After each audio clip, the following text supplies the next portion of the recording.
Well, welcome to the show, Bernadette. How are you? I am doing great. Thanks for having me. Oh my gosh, we are so fortunate and so grateful to have you here to tell your super inspiring story and to share all of your money wisdom with us and our listener. But first, I want to dive right into the heart of things because I know you had a moment not too long ago, just a few years ago, where things really drastically changed for you in terms of your money trajectory.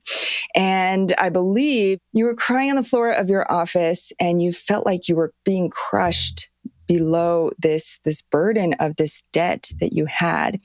And so take us to that moment and share with us, what was that like? How did you get to that moment? And then what transpired after that? Wow. Well, we'll get right into me crying. And so on the floor. Yeah, that's on right. the floor, very dramatic. I want everyone listening to picture, like, go look That's me right. up and then picture this face just covered in tears. So it was specifically January 2016. I was in the last quarter of my MBA program, the MBA program that was supposed to be the trajectory change in my life, because as many of us maybe have been sold the idea that education is the way that you get yourself into like the next echelon of wealth. So I had previously before that quit my corporate day job because I really wasn't happy in that space. Thought that, okay, maybe if I go back and get an MBA, I'll get a clearer idea. Maybe I just need to change my career path. And so I'm in this last quarter of my MBA program, realizing that not only do I still not know what I want to do after being in this MBA program for 2.5 years, was that now I was in $72,000 of student loan debt. And I had just found out that it was accruing interest daily, something to the tune of like $8 a day, which doesn't seem like a lot. But back then I was addicted to, coffee and Starbucks and matcha lattes. And I was like, that is a matcha latte every day that I could have been drinking instead. And now I'm just sending it to the government.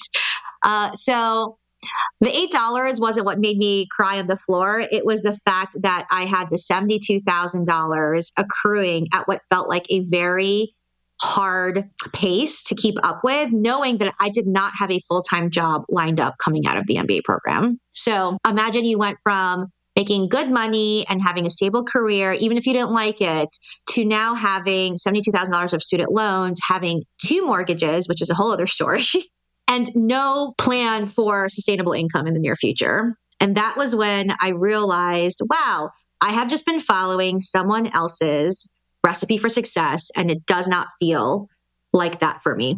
I did what I suspect a lot of people would do once they figure out that they are in a massive amount of debt. I Googled how to get out of debt and how to get out of debt fast and how to pay off student loans. And do you have to pay back your student loans? Like any reiteration of that question, I Googled.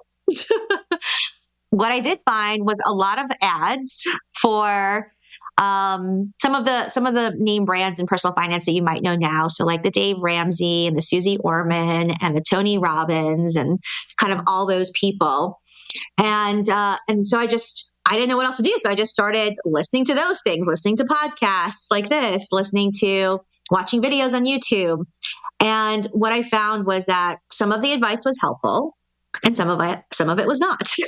What I learned over that course of the time was, really trying to figure out what advice was helpful, but also where did I have to make some of my own rules, make some of my own judgments about what would make sense for me at this point in my life, at this point in my financial journey, but also for me as a first generation Filipino American, for me as a female, for me as someone who grew up with a lot of money trauma. And that's where I felt like there were gaps in that education that I was seeking out. And I'm sure we'll talk more about it, but that was the pinnacle at which that changed the trajectory of at least I identified that it was a problem that I wanted to solve.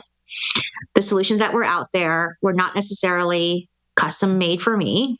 And I wasn't going to give up just because of the fact that there wasn't an easy solution to it. One of my favorite clients, she's a therapist, and so she's taught me the feelings wheel. Have you seen the feelings wheel? Yeah, right. So I'm going to go look for it now. Yeah, it's great. So within the feelings wheel, there's actually, like shame is kind of like this broader bucket. And then like there's all these subsets in between it. And it was a combination, I would say, of shame and guilt. I think shame specifically because of all the things I said before, like you shouldn't be broke, like you make good money, like you're smart. How did you do this? But in a weird sense, guilt because I knew that I probably wouldn't be able to do this alone. And I probably would have to ask for help. And I didn't want to, quote unquote, drag other people down with me. And when I say that, I mean specifically my husband. I made this choice to go to this MBA program. I made this choice to get into $72,000 of debt. And this was after we got married. So, we didn't go into this marriage with this level of debt. And so I felt this guilt of, oh my gosh, am I going to drag down the both of us now because I don't know what I'm doing with this? And, so that day when I literally scraped myself off of my office floor, I walked over to where my husband was sitting in the house and I said, I effed up. And he was like, what do you mean? And I told him, I said, I just figured out that I have $72,000 for student loans. And I didn't know that it was accruing interest from the day that they kick off. I thought they accrued interest after. Like, I just didn't read any of the fine print. And so it wasn't actually 72,000 I took out. It was less than that, but it had been accruing interest over the last 2.5 years. He was just like, it's going to be fine. What are you stressed about? He was like, all of our friends have so much debt. Like, what do you mean? He was like, my brother is a PT. He has debt. Like your sister-in-law has debt. Like all of our friends like have, and like, very stereotypically Asian, like all of our friends are like nurses and doctors and everyone has debt. What are you talking about? Like, it's not a big deal.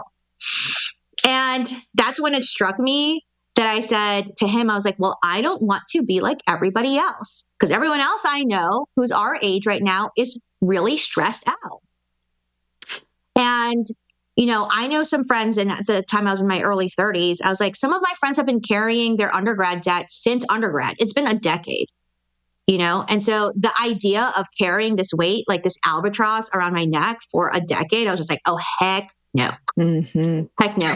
So in a weird way, and I think this is what I think is interesting, is that a lot of people look at shame as a negative emotion, but I actually look at shame as a signal that whatever is causing you that shame is not aligned with how you want to be as like a human being. And so it's your body is literally telling you, don't keep doing this. Do something different.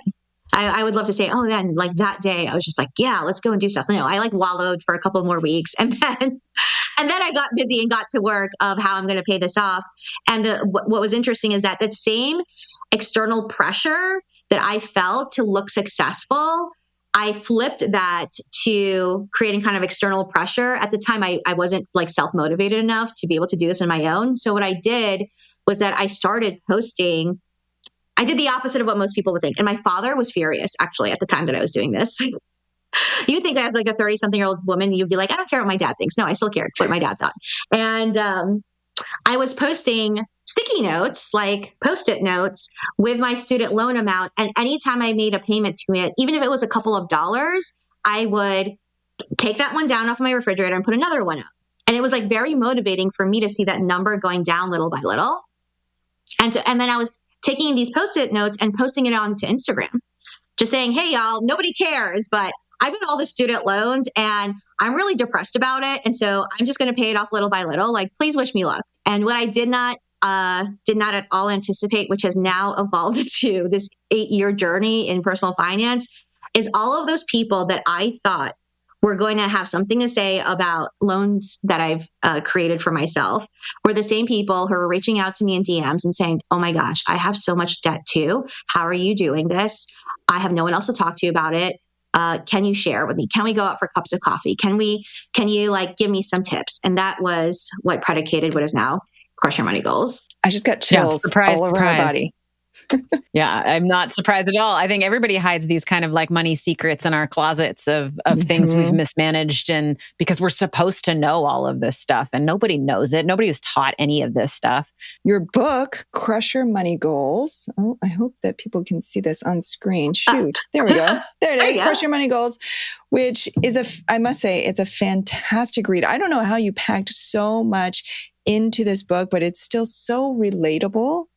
And you include so many client success stories and so many little anecdotes that makes it so fun to read. It's not a typical personal finance book, and it's so practical in what it covers. And so I think it's such an important time that this book is coming out now, especially as you mentioned, at the intersection of all these things that are overwhelming people and making people feel like they're not enough. It's like so much polarity is happening in today's world.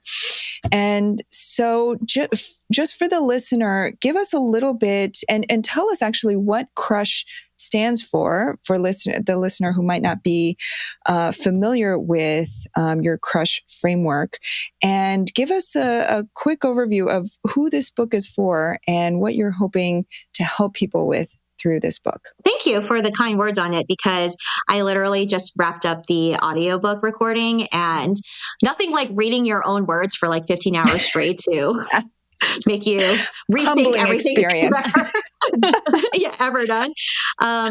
So I will say this is the book that I wish I had in 2016, where it's really centered more around habits versus just information. So interestingly, when the publisher approached me to write this book, they said, "Hey, we want you to write a book about 100 habits for people." And I was like, "No, I refuse," because no one should be inundated with 100 habits. Yeah. And secretly, what I really wanted was 10, and we compromised at 25. But actually, now that I look back on the book, I'm glad that we had done the 25, because CRUSH is the acronym that I use as my framework for coaching. And CRUSH has evolved since 2016 up until now. And in the book, I talk about the fact that I don't actually think that I really wrote this book, quote unquote, alone. The reason it's really jam-packed with a lot of stuff is because I've had hundreds of people to test this framework on over the last 8 years now. The acronym stands for Curate Your Accounts, which is C, Reverse into Independence, Understand Your Net Worth, Spend Intentionally, and then H is Heal Your Money Wounds. And the book is structured where there's 5 habits that you can try per step in the framework.